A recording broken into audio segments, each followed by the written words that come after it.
C de coração! Nesse quadro do Dicionário Médico, eu venho falar com vocês sobre as doenças cardíacas. Você já ouviu falar que fulano ou ciclano é cardíaco? Na medicina é muito comum a gente usar esse termo, ouvir esse termo, e inclusive os pacientes falam muito, desse termo. Mas o que quer dizer ser um paciente cardíaco? Afinal de contas, quais são as doenças mais comuns que afetam o coração?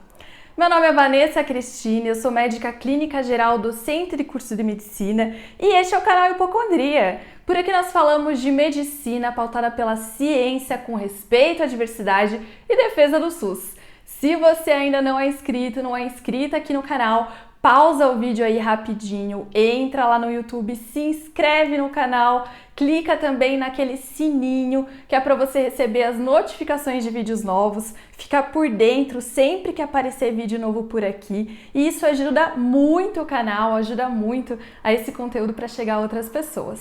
Bora pro vídeo? Primeiro, você sabia que as doenças cardiovasculares são as doenças que mais causam mortes aqui no Brasil? E por que a gente fala em doenças cardiovasculares? Justamente porque esse grupo de doenças dificilmente afeta apenas o coração.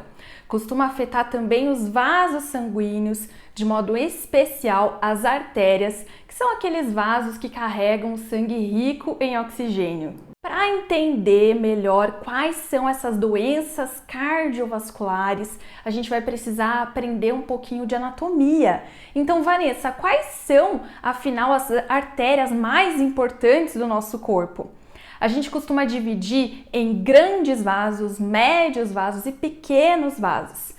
Como exemplo de uma grande artéria, a gente tem a aorta, que é a principal artéria do nosso corpo, que é grossona assim, e que dali é que vai partir alguns ramos que vão, por exemplo, levar sangue, levar oxigênio a partir do nosso pescoço lá para o cérebro, que são as artérias que a gente chama de carótidas.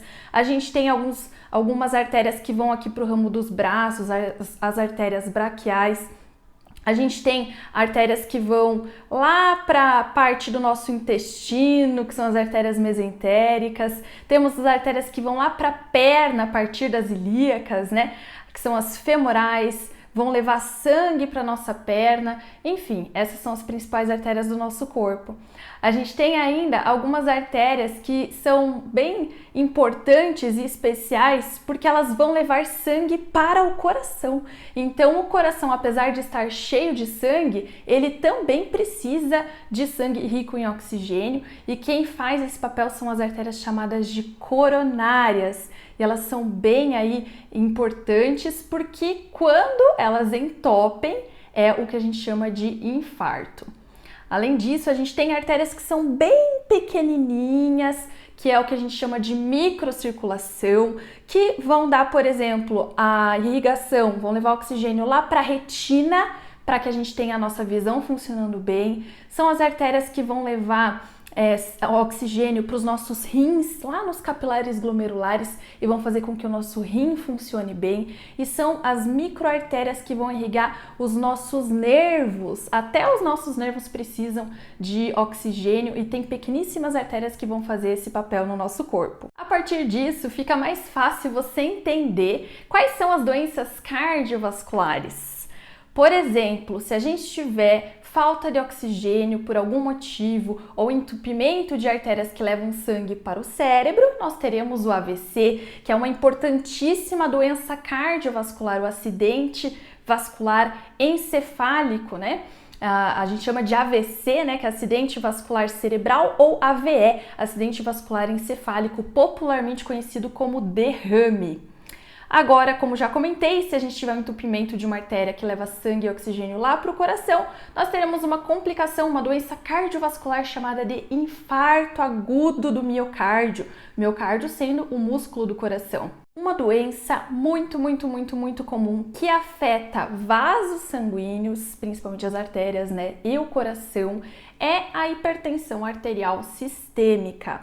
Ela vai afetar os vasos porque pela pressão aumentada ela faz microlesões nessas artérias que vão facilitar o depósito de gordura e a formação daquelas placas de gordura que vão facilitar o entupimento e as complicações com falta de sangue e falta de oxigenação que eu acabei de comentar com vocês. A hipertensão arterial também afeta o coração diretamente, porque ela acaba fazendo o músculo cardíaco, o miocárdio, ter que trabalhar mais e ele se torna mais grosso, espesso, hipertrofiado, o que pode levar a uma doença do músculo cardíaco secundário à hipertensão arterial. A longo prazo, essa hipertensão, essa doença do músculo cardíaco pode evoluir com uma falência, né?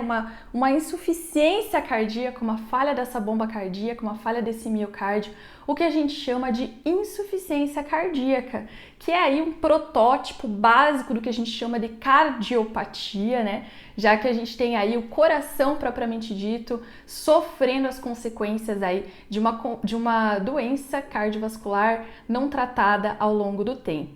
Falando agora um pouco das doenças que afetam primariamente ali diretamente o coração, a gente tem como exemplos as valvopatias ou valvulopatias, as arritmias cardíacas e as próprias cardiopatias congênitas, que são problemas ali, defeitos na formação do coração, na anatomia do coração, que são percebidas já ao nascimento. Agora você já consegue entender que quando a gente fala ou a gente ouve falar que determinado paciente, fulano ciclano, é cardíaco, aqui entre aspas, isso não conta muita coisa pra gente de forma específica, pra gente médico, né?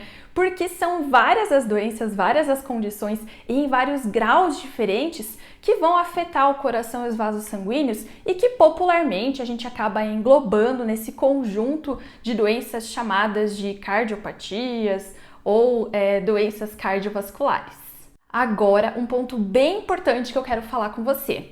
A maioria dessas doenças cardiovasculares, em especial a hipertensão arterial e a aterosclerose, que é aquela formação das placas de gordura nos vasos sanguíneos, a maioria delas evolui de forma assintomática, de forma silenciosa. Então não tem outra forma de você descobrir que essa condição existe e está afetando a sua saúde, a não ser fazendo consultas, fazendo exames de rotina, medindo a pressão arterial, fazendo exames de sangue que vão detectar a quantidade de colesterol. Ou seja, é fundamental que você consulte regularmente a sua médica de confiança, que vai avaliar fatores de risco, tanto da sua história familiar, quanto dos hábitos de vida, tabagismo, consumo de álcool, atividade física, alimentação, tudo isso para que possa te passar aí as melhores orientações para prevenir que você tenha aí um desfecho ou complicações do que a gente chama dessas doenças cardíacas ou cardiovasculares. Não queremos que você se torne